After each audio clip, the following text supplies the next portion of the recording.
Hello YouTube, Shin Tiger Girl here, that dude in the straw hat, bringing you the next part of my countdown to Pirate Warriors 3 Let's Play.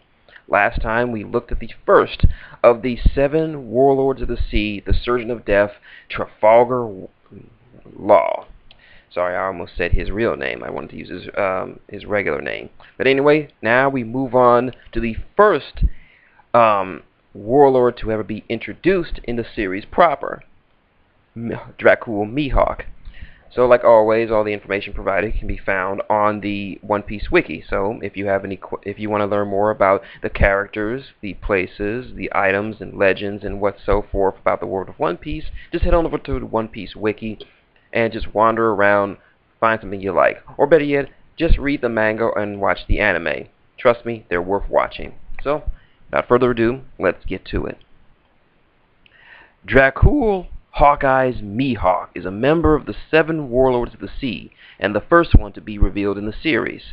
He is also the current holder of the title Greatest Swordsman in the World.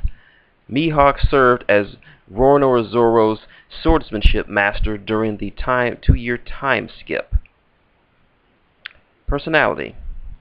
Like many characters in the world of One Piece, he has a unique laugh, or utterly unique to himself. Mihawk has 2 distinct laughs, one being wah ha ha ha, the other coo coo coo coo coo.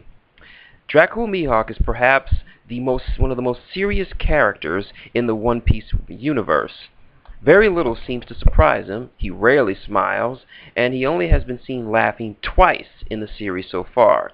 He takes the revelation about Luffy being Dragon's son in stride, despite the surprise of those around him. He never unnecessarily reveals emotions on the battlefield, even when he is trumped, such as when Diamond Jozu intercepted his flying slash aimed at Whitebeard, or Luffy surviving his onslaught.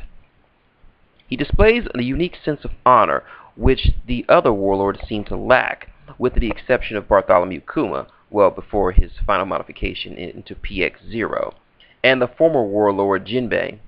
He recognizes and respects the swordsman's code, and even permitted Zoro the luxury of training at his hand for his dedication and selflessness. He is also unafraid to reference his title of greatest swordsman in the world in relation to himself, indicating a high level of confidence in his own abilities. He takes pride in his swordsmanship, believing that a nick on a sword is a blemish on his pride. Mihawk is selective when it comes to fulfilling his roles as a warlord, as evidenced by his history of poor attendance to warlord summons, as well as his decision to hunt down and harass some pirates over others. Zeff speculated that the reason Mihawk attacked Don Krieg and his men may simply have been because they disturbed his nap. Mihawk admitted the only reason he followed them all the way back to the East Blue from the Grand Line was simply to kill time. Though he is a swordsman above all the world's swordsmen, Mihawk remains grounded. While he was obviously jaded regarding the abilities of other swordsmen, he is currently able to recognize talent. In fact, he has a desire to see Roronoa Zoro surpass him after witnessing Zoro's incredible will and determination after their battle. When he speaks to Zoro, he states that he will wait for him no matter how long it takes, and notes that he will continue to be the world's greatest swordsman, showing great confidence in his own skill and abilities. He also understands that Luffy's natural charisma and quickly amassing of comrades is his most dangerous ability. Mihawk also has some sense of curiosity for the people he decides to attack. He attempted to strike Whitebeard just to see what the power distance between himself and the legendary pirate was, and he attacked Luffy to see if fate was on his side or not. He also appears to have some sense of hospitality, having tolerated somewhat Perona and Zoro's presence upon his return to the Kuragana Island right after the Whitebeard War. He even went so far as to relay to Zoro the events that occurred concerning his captain, Luffy. In addition, he offered a boat to help the Straw Hat swordsman leave the island if he wanted to. Abilities and powers. True to his epitaph, Hawkeye, Dracule Mihawk has exceptional eyesight, able to easily track Luffy's high-speed gear-second movements and strike with extreme precision, releasing a long-range slash at him while there was a chaotic battlefront of the New World pirates and Marines officers between them. And additionally, he is also a talented teacher. After training Zoro for 2 years, he accomplished more than the dojo that he had achieved in the many years Zoro had trained there, though it helped that Zoro's skills were already greatly developed by that time before he became his disciple. Mihawk's strength is so great that Don Krieg accuses him of having the power of a devil fruit. While it is not yet confirmed if he has one or not, the databooks indicate that his abilities are from pure skill and power alone.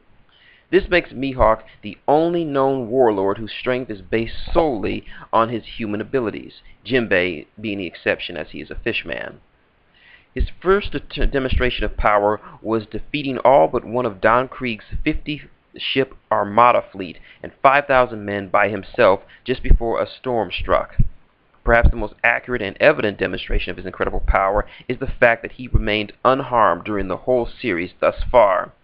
He is shown to have a strong will, as he was able to resist Luffy's haki and be one of the few who still be able to fight despite others around him falling unconscious. He also has great mental strength, shown in when he was not one of the men to fall for the charms of Boa Hancock, while most men easily fall to the pirate empress's beauty and turn to stone. Mihawk travels around in a coffin-shaped raft with 2 glowing green flames, a single black sail, and a single seat. The fact that he can traverse the unforgiving seas as well as the Grand Line itself in such a meager craft is yet another testament to his abilities. The fact that Mihawk used to be the rival of one of the emperors implies that Mihawk might be one of the strongest characters in the entire series. Physical abilities. Although he has never been shown resorting to physical combat outside of swordplay, his fortitude suggests that he possesses natural superhuman strength and resistance, as he applied tremendous strength behind all of his swings, enough to split battleships and a mountain of ice with ease. Additionally, during his duel with Zoro, he was capable of effortlessly fending off his own superhuman strength with only one arm. It is especially worth noting that during the Battle of Marine Ford, while the Whitebeard pirates, one of the strongest pirate crews in the world, with top members Ace and Whitebeard being killed, Marco being heavily wounded, and Jozu losing his right arm, the Marine admirals, with Akainu being taking a severe beating from Whitebeard's attack, and Aokiji being harmed for the first time in the whole series, and the warlords, with Moria, Kuma, Teach, and former members Crocodile and Jinbei being heavily wounded, had very difficult battles, Mihawk remained truly unscathed through the entire conflict. Because of his status, defeating him is Roronoa ultimate goal.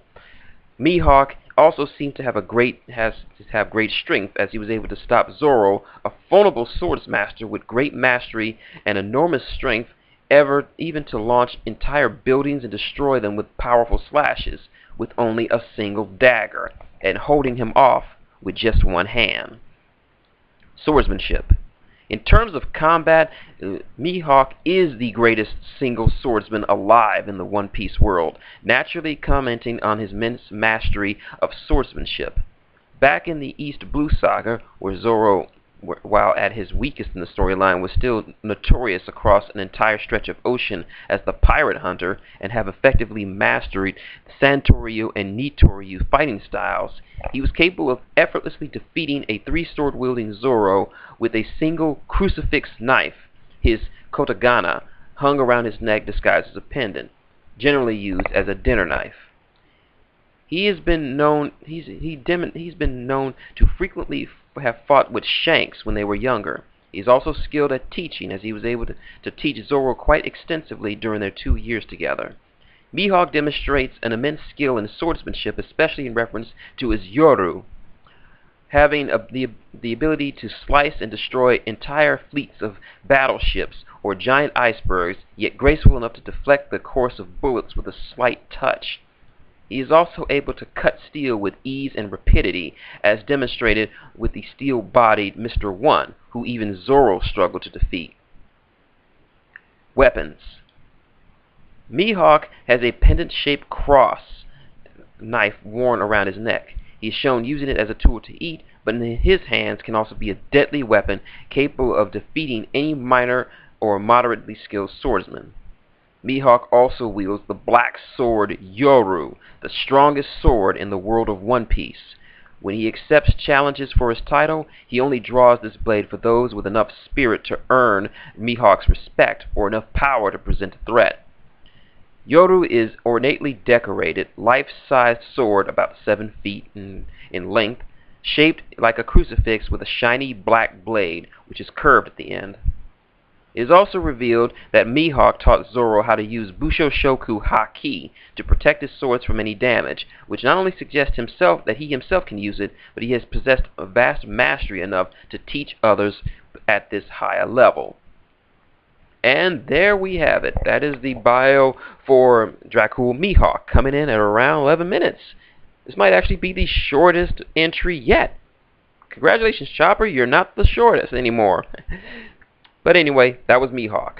Tune in next time as we go to probably the most unlikely member of the 7 Warlords of the Sea, Buggy the Clown. So if you have enjoyed this, link, comment, subscribe below. Got any questions, comments, or just want to talk One Piece? Leave them below, I'll get back to you. If you want to support the channel, just give a nice quick slash to that like button. Or just click on one of the advertisements scattered around this video. Or drop $1 in the bucket, you know what to do. So until next time, this is Shin Tiger Curl, that dude in the straw hat, saying good day. And let's see if you can surpass this video.